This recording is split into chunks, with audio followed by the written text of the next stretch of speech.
One India पर आपका स्वागत है। आइए जानते हैं दिन भर की बड़ी खबरें फटाफट अंदाज में।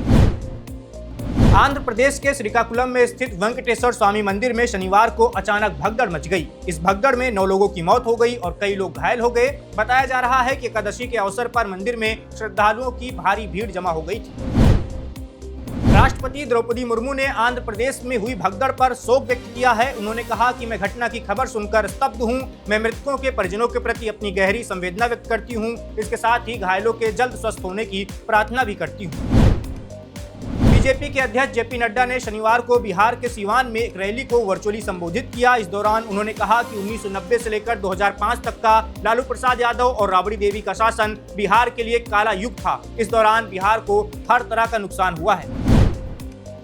केंद्रीय गृह मंत्री अमित शाह ने शनिवार को समस्तीपुर के उजियारपुर में एक रैली को वर्चुअली संबोधित किया। इस दौरान उन्होंने कहा कि यहां 6 नवंबर को पहले चरण के दौरान वोटिंग होगी। 6 नवंबर को आपको तय करना है कि बिहार का शासन किसके हाथ में होगा, 15 साल तक जंगल राज फैलाने वालों के हाथ में या फिर 20 साल तक सुशासन लाने वालों के हाथ में।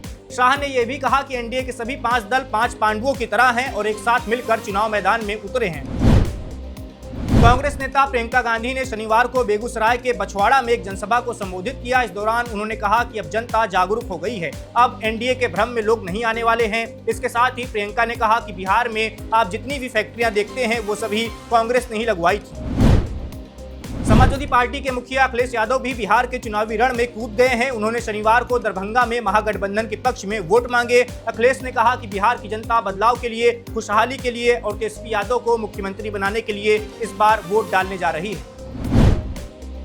महागठबंधन के सीएम उम्मीदवार तेजस्वी यादव ने सत्ताधारी एनडीए गठबंधन पर निशाना साधा है। उन्होंने कहा कि एनडीए के लोग बिहार की जनता से झूठ न बोलें। 20 सालों में इनकी सरकार ने लोगों के लिए कुछ भी नहीं किया है। मोकामा में दुलारचंद यादव की हत्या पर आरजेडी उम्मीदवार वीणा देवी ने बड़ा बयान दिया है। उन्होंने कहा है कि स्थानीय प्रशासन इस हत्याकांड की जांच में बिल्कुल भी दिलचस्पी नहीं दिखा रहा है। जनसुराज पार्टी के संस्थापक प्रशांत किशोर शनिवार को प्रचार करने के लिए नालंदा पहुंचे। इस दौरान उन्होंने कहा कि बिहार की मौजूदा हालत 90 के दशक के लालू राज की तरह है। आज प्रशासन पूरी तरह भ्रष्टाचार में लिप्त है। कल मुंबई में महिला क्रिकेट विश्व कप का फाइनल मुकाबला खेला जाएगा। ये मैच भारत और दक्षिण अफ्रीका के बीच होगा। इस बीच बीसीसीआई के उपाध्यक्ष राजीव शुक्ला ने कहा है कि भारत में महिला क्रिकेट के विकास से अंतर्राष्ट्रीय महिला क्रिकेट को बहुत फायदा होगा। इससे आईसीसी को भी फायदा मिलेगा। Subscribe to One India and never miss an update. Download the One India app now.